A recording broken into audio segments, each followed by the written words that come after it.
Moorhen, it's around 30 centimeters, that is smaller than the coot, one of the best known of waterside birds. Like the coot, it is more addicted to swimming than the rest of the family. That is the water hen, and the ruddy crake, and the slaty breasted rail. And does this with a typical jerking of the head as it pedals.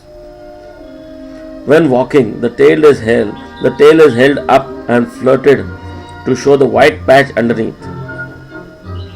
Although fairly sociable, it is pugnacious and has a loud explosive call which echoes across the water.